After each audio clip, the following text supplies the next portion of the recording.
E ele pegou 6 anos. 6 anos. Esse 1 ano que ele passou em casa, diminui?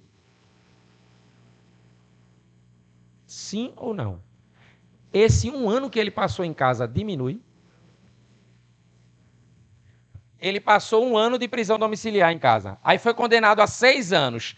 Ele vai ter que cumprir os 6 anos ou agora só falta 5? Então essa domiciliar ela é computada? Sim ou não? Sim. Lembra, a gente tinha, né, há muito tempo uma discussão que isso foi resolvido. E aí olha só o que foi que os tribunais superiores disseram. Período em que o indivíduo esteve em prisão domiciliar deve ser considerado para fins de detração de pena. Qualquer prisão processual, ela deve ser detraída da pena final. Não importa o local do seu cumprimento. Cadeia, domicílio ou hospital. Não importa, é considerado uma prisão.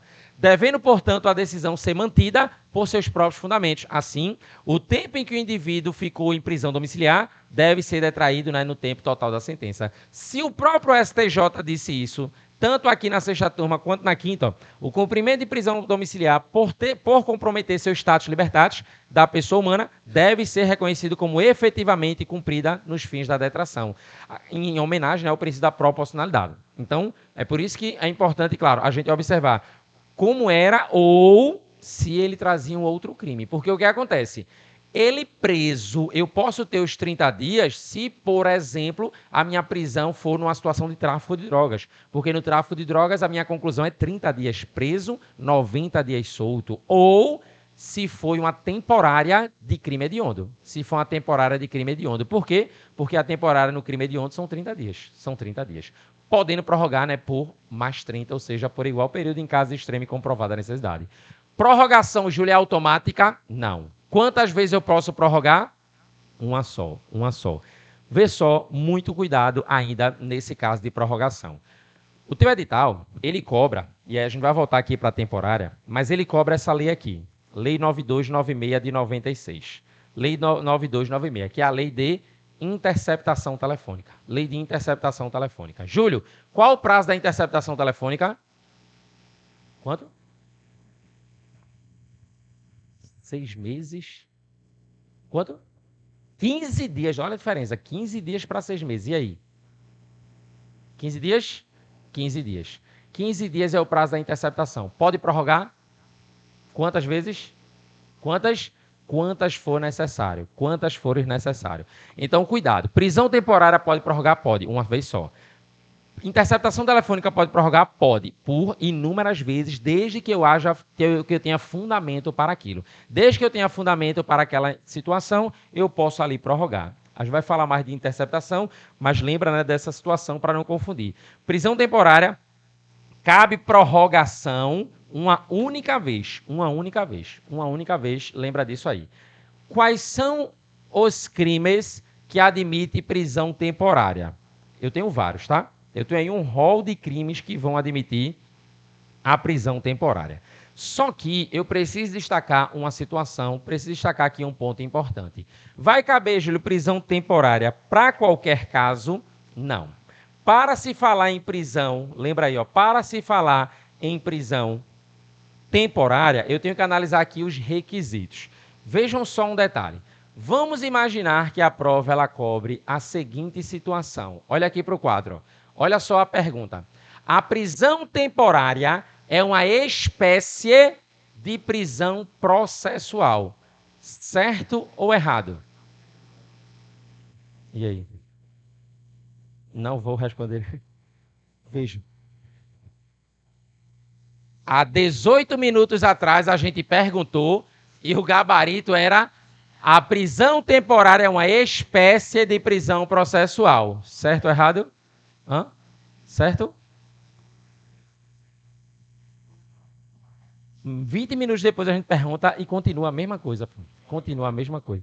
Por que eu estou perguntando isso? Porque quem chegou atrasado vai ficar aí, né, debatendo. Júlio, processual, ele perguntou. A prisão temporária cabe no processo? Mas alguém perguntou isso? Eu estou perguntando agora. Prisão processual é espécie de prisão processual. Você já ouviu falar que prisão temporária é uma prisão cautelar?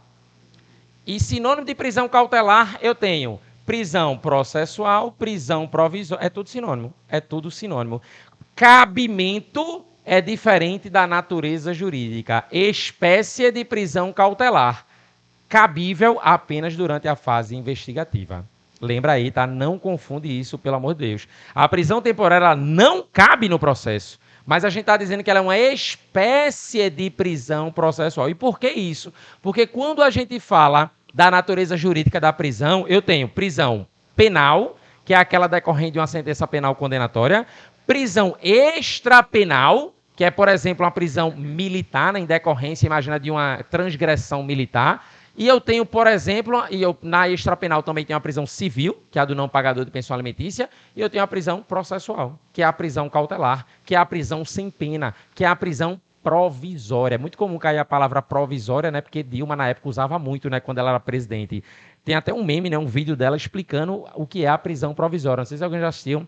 Ela fala em 1 minuto, né? Que 7 vezes o nome prisão provisória, para dizer, né, que a prisão provisória é aquela que o cara está preso de forma provisória. Se ele está provisoriamente preso, ele não foi condenado ainda em virtude da provisoriedade, né, daquela decisão. E aí você entende que não teve condenação. Tranquilo? Dúvidas? Júlio, quais são as prisões cautelares? Dentro da prisão cautelar, aí eu tenho flagrante, preventiva, exato, preventiva e temporária. Temporária. É assim que funciona. Lembrando que a preventiva pode ser substituída pela prisão domiciliar. Lembrando que a temporária não está no Código de Processo Penal. Lembrando ainda que a gente fez uma observação que se... Aí o CESP faz isso, né? O Instituto da OCP não sei se vai fazer. E aí não sei se alguém vai fazer prova também para a Polícia Civil. Mas as bancas, vamos dizer assim, né, mais com cara de jurisprudência e doutrina, elas dizem que a prisão em flagrante teria natureza pré-cautelar e não a prisão propriamente cautelar. E aí você diz, Júlio, eu já vi essa informação de prisão pré-cautelar. Por quê? Porque o STF ele fala que seria uma prisão pré-cautelar. A própria doutrina majoritária fala em pré-cautelar, porque a verdade é que hoje ninguém fica mais preso a título de flagrante. Porque o cara é preso em flagrante, mas eu tenho que resolver a prisão dele. Se eu vou converter numa preventiva, se eu vou soltar, se eu aplico a medida cautelar. Mas, majoritariamente, prisão cautelar, flagrante, preventiva ou temporária. Flagrante, preventiva ou temporária. Lembrando que o flagrante está no CPP, a preventiva está no CPP e a temporária não. A temporária está na lei à parte. 13 mil? 7.960. Está lá em cima, né? Aquela 13.800 é a lei de abuso que alterou alguns artigos da lei temporária, tá? 7 mil, foi bom. Ele disse ali, olha ali em cima, ó, 7.960. Beleza? Imagina que cai na tua prova o seguinte questionamento. A prisão temporária é cabível durante o processo. Certo ou errado? Aí está errado. Mas se perguntar uma espécie de prisão processual, verdadeiro, continua verdadeiro, tá? Isso não vai mudar até o dia da tua prova. Espécie é diferente de cabimento. Lembra lá. Eu sou da espécie humana, lembra lá. Espécie é uma coisa, tá? Lembra disso. Aí olha só qual é o grande detalhe que eu preciso aqui observar. Ele diz assim pra gente, ó.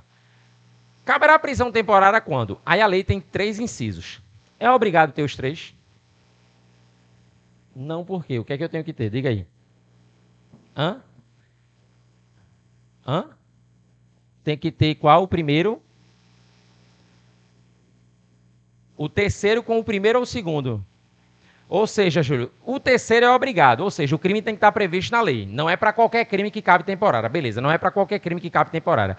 Mas esse terceiro tem que somar com 1 ou com o 2. É assim? Não é assim que a gente sempre aprendeu? É, mas isso mudou. Isso mudou. Júlio, por que isso mudou? Porque agora o Supremo diz que tem que somar tudinho.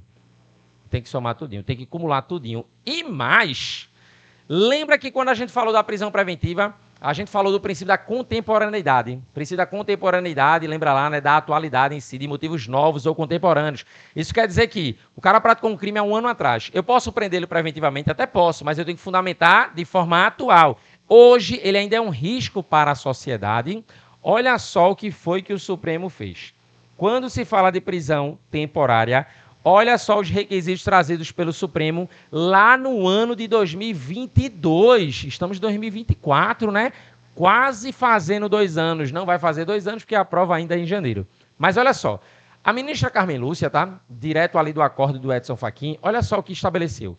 Requisitos estipulados pelo Supremo Tribunal Federal para a validade da decretação da prisão temporária. A decretação de prisão temporária somente é cabível quando, inciso 1, foi imprescindível para as investigações. É o que está lá, né, por coincidência, no inciso 1º. Houver fundadas razões de autoria ou participação do indiciado. Veja, ele coloca indiciado, ele não bota acusado, porque temporário é só durante o inquérito.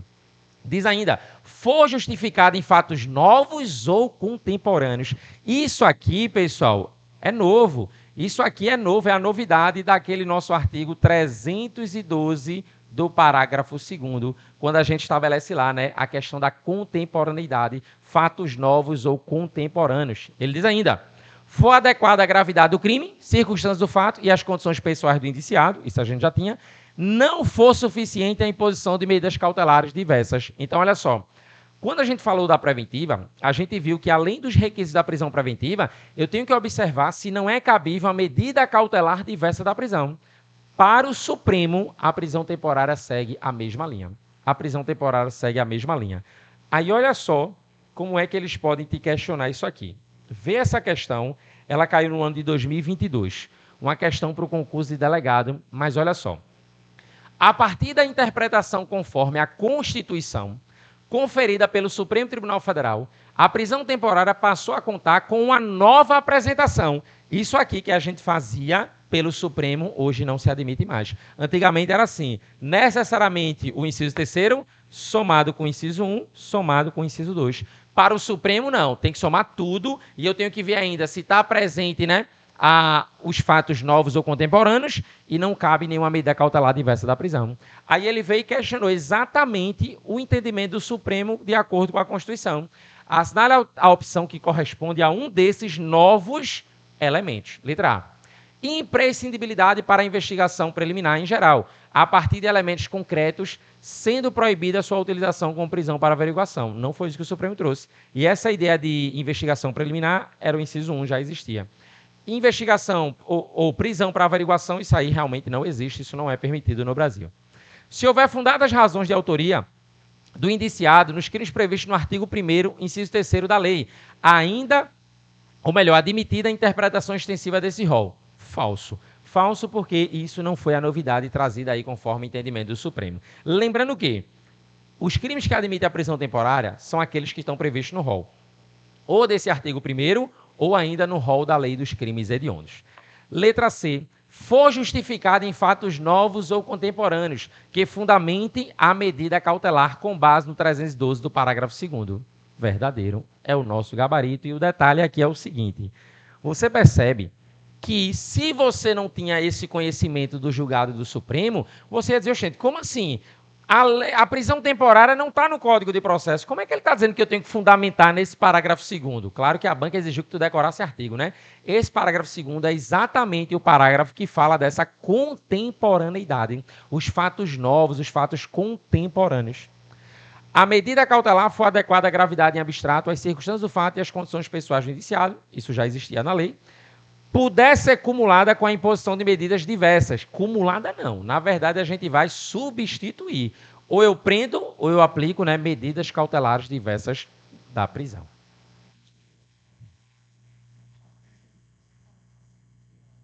Acrescentou a letra C e acrescentou também, né, o item 5 ali, que ele não perguntou na questão, mas se não for suficiente a imposição de medidas cautelares. É aquela coisa. Uma das novidades é, antigamente, o juiz ele não olhava se era possível aplicar medidas cautelares diversas da prisão. Hoje ele tem que olhar. O delegado pediu a temporária, o juiz chega e diz assim, olha, delegado, uma monitoração eletrônica já é suficiente. Ele vai aplicar o menos. ele vai aplicar o menos. Ou seja, eu só posso prender, pelo menos na teoria, se eu não conseguir aplicar nenhuma medida cautelar diversa da prisão. É por isso que muita gente brinca, né, e diz assim, na teoria é muito difícil prender alguém. Na teoria, na prática não, né? Na prática a gente sabe aí que muita coisa acontece. Feito de ontem para hoje, né? Eu estava na expectativa, eu disse, caramba, será que vai prender? Será que não vai prender, né? Aquela mulher que atropelou uma criança, né? Vocês viram? No estacionamento, né, de um condomínio, né? A mulher foi lá e, bum, atropelou, matou a criança, né? Para a população não queria nem que ela fosse presa, queria esquartejar, né? Queria matar ali a mulher. Só que, claro, né? Você vê os dois lados, mas comoção social não é fundamento de prisão no Brasil. Lembra aí, tá? Infelizmente, uma vida se foi.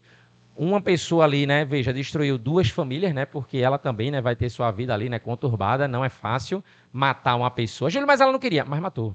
A questão que eu estou falando é a questão psicológica, né, de que ela vai carregar isso aí, né, por um bom tempo ou para sempre. Mas, enfim, lembra aí, tá? A gente tem outros elementos do que prender aquela pessoa. É o quê? Tirou uma foto dela? Ah, sim, pensei que era dela. Tira aí. Eu mando isso aí para vocês. Beleza, Júlio? É importante eu lembrar os crimes que admitem prisão temporária? Sim. Aí algumas informações importantes. Não cabe temporária para nenhum crime contra a administração pública, tá? Os crimes que vocês, como funcionário público, podem praticar, por exemplo, peculato, corrupção, concussão, excesso de exação, facilitação de contrabando de caminho. Veja, nada disso admite prisão temporária, tá bom? Senão ia ser foda, né? Que a gente estuda para fazer concurso e se fuder. Não, lembra lá, nenhum desses crimes admite prisão temporária. Nenhum desses crimes são considerados nem hediondos, nem equiparados a hediondos. O rol do artigo 1º você vai lembrar. Homicídio, apenas doloso. Apenas doloso. Ele coloca ainda, sequestro ou cárcere privado. Roubo, extorsão mediante sequestro. Aí ele diz ainda aí, ó, situação do... Aí veio o detalhe. Um dos pontos mais relevantes, infelizmente não tem como a gente decorar tudo, né, eu acredito, mas ele coloca assim, por exemplo, ó, roubo. Qual é o roubo que admite prisão temporária? Pela lei, todos. Porque ele diz, ó, roubo do caput, que é o roubo simples, do parágrafo 1º, do parágrafo 2º, do parágrafo 3º. O detalhe que eu preciso observar é, vamos imaginar que a prova diga assim, ocorreu o roubo do parágrafo 3º. Admite prisão temporária? Sim ou não? Sim. Do parágrafo 2º? Sim. Júlio, a prova diz assim, ocorreu o roubo do parágrafo 3º, por exemplo. Nesse caso, cabe prisão temporária? Sim. Por qual prazo? 6? Aí eu não sei. Júlio, e qual é a grande questão?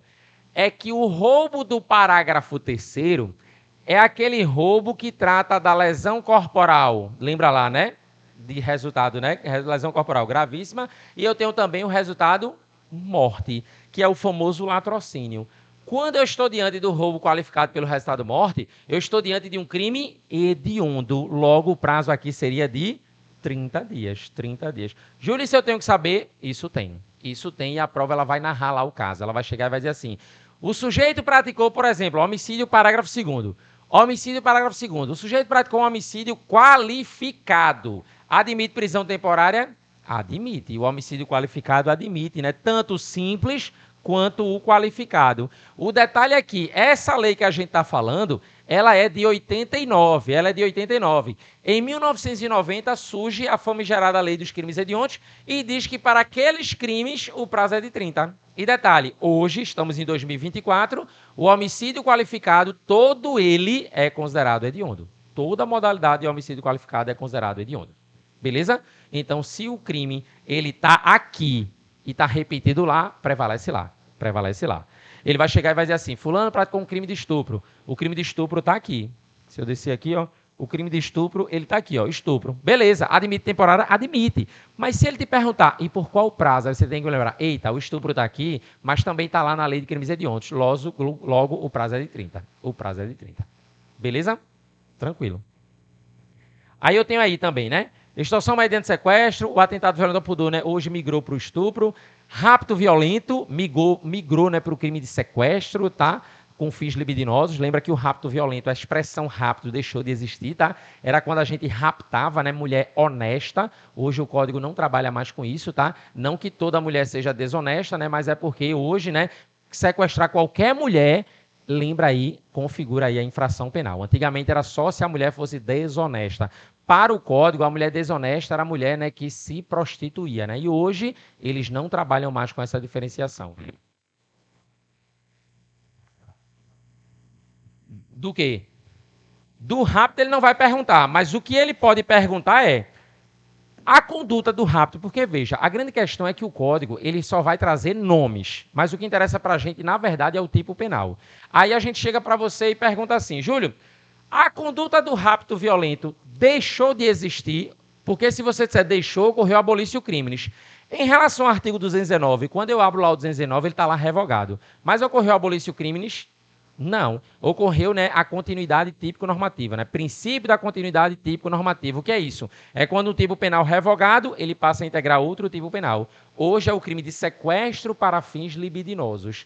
Quando a gente fala do atentado violento ao pudor, ocorreu abolício crimes? Não. A conduta do atentado violento ao pudor migrou para o crime de estupro. Princípio da continuidade típico-normativa. Que às vezes na prática é bom, às vezes é ruim, né? Às vezes é bom, às vezes é ruim. Por exemplo, quando a gente tem isso aqui de forma separada, estupro e atentado violento ao pudor de forma autônoma, existia a possibilidade, em uma situação, de uma pessoa responder pelo crime de estupro em concurso material com o crime do atentado violento ao pudor. E hoje é um crime só. Hoje é um crime só, né? Um tipo penal misto ou alternativo. Isso quer dizer que se eu praticar algum ato libidinoso, diverso da condição carnal, e na mesma condição ali praticar também a condição carnal, eu não respondo por 2 estupros, é um crime só. É como se o legislador tivesse dito assim, Júlio, se tu for até aqui já é estupro, então vá até o final. É basicamente isso que o legislador ele falou, só que como a gente, né, é leigo, não sabe, a gente achou massa. Porra, massa, tudo agora é estupro. Veja, antigamente eu tinha 2 crimes, agora eu tenho um crime só. Aí, claro, dependendo do seu ponto de vista, pode ter sido bom, pode ter sido ruim. O melhor mesmo era aumentar a pena do atentado violento ao pudor. Mas não foi isso que o legislador fez. E se o problema era o nome, porque a população ela sente muito a carga do nome. Por exemplo, se a gente for na televisão e dizer assim, Joãozinho foi condenado pelo atentado violento ao pudor. Você, do jeito que você está lá, cortando, fazendo cuscuz. Fulaninho foi condenado por estupro. Agora sim, agora eu vi. Se o problema é o nome, era melhor chamar estupro 1 e estupro 2. Já que o problema, né, de fato, é o nome do crime. A mesma coisa é, Júlio, taca porra, veja, não, da outra turma, né, o pessoal aí que está só passeando. Vê só. Na verdade, tem uma turma de redação aí, né? O pessoal veio aprender a escrever, né? Ótimo.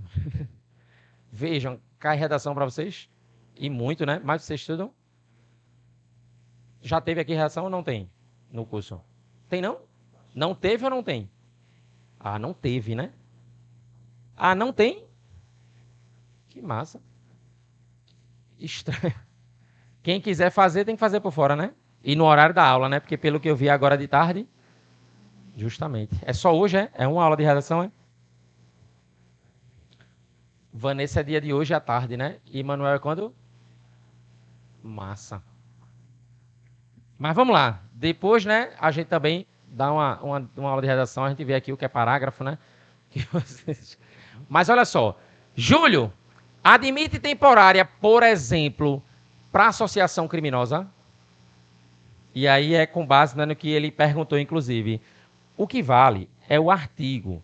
Ele falava quadrilha ou bando, mas eu preciso observar quem é que está no 288? Associação criminosa. Então, cabe sim. Cabe sim. Isso aqui é tranquilo nas bancas, tá?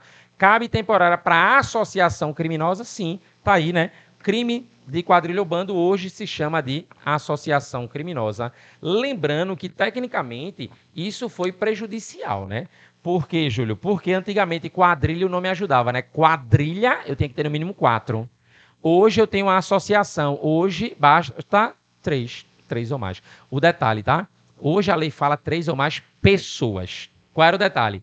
Quando falava em quadrilha, eu tinha que ter no mínimo 4, né, pessoas maiores e capazes, possíveis autores de crime. Isso quer dizer que me juntava eu, ela e um menor. Não tinha quadrilha. Não tinha quadrilha. A gente respondia, claro, né, por outras situações aí, né, do ECA, mas quadrilha não tinha.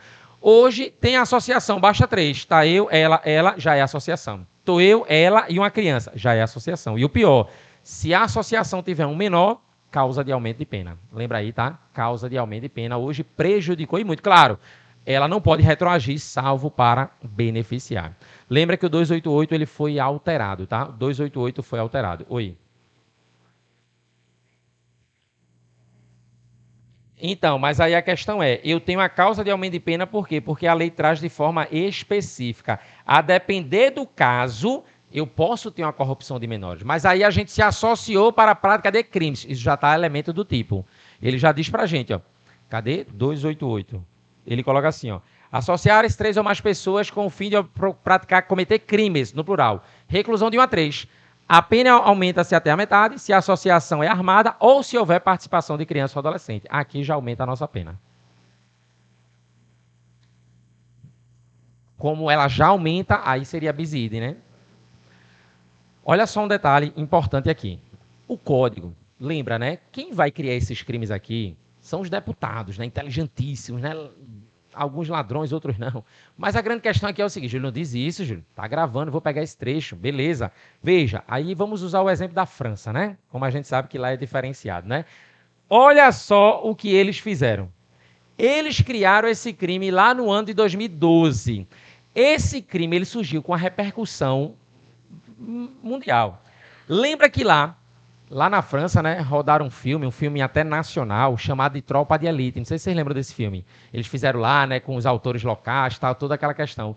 Nesse filme, eles começaram a mostrar, isso foi uma repercussão da porra, foi uma guerra da porra, porque eles começaram a mostrar situações de milícias, né, ou coisas que aconteciam, situação de políticos envolvidos na criminalidade, policiais envolvidos na criminalidade, naquela situação do arrego, do bicho, do tráfico e tal, e por aí vai.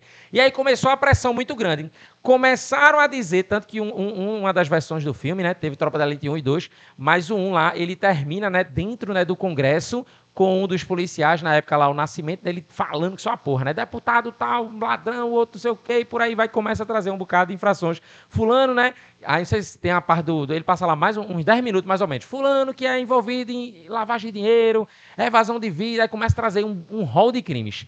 E aí o congressista, né, os deputados na época, para dar uma resposta para a sociedade, foi que fez, bora criar um crime.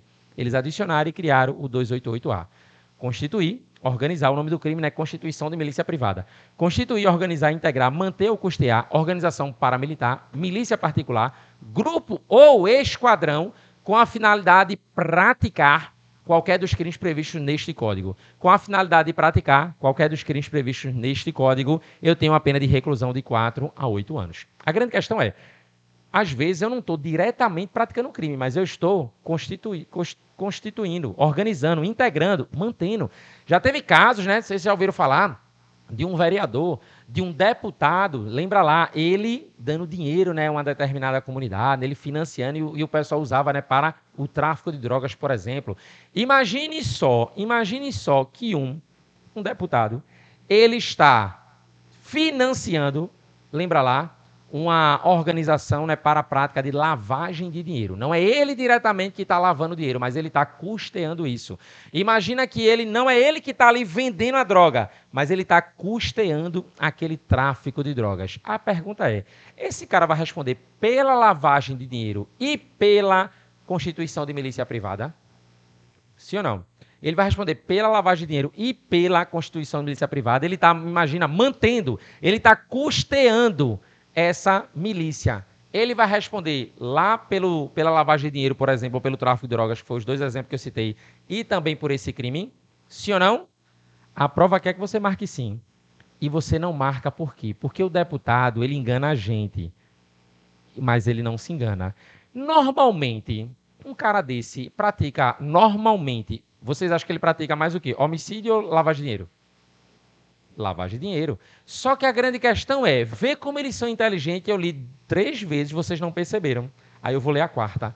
Ele diz que eu só pratico esse crime com a finalidade de praticar qualquer dos crimes previstos neste código. E os exemplos que eu citei foi lavagem de dinheiro, não está no Código Penal, está numa lei à parte. Eu citei o exemplo da lei de drogas, não está no Código Penal, está numa lei à parte. Então veja que ele criou um crime, mas disse, olha, só respondo por esse crime se a sua finalidade você estiver custeando um dos crimes previstos aonde? Neste código.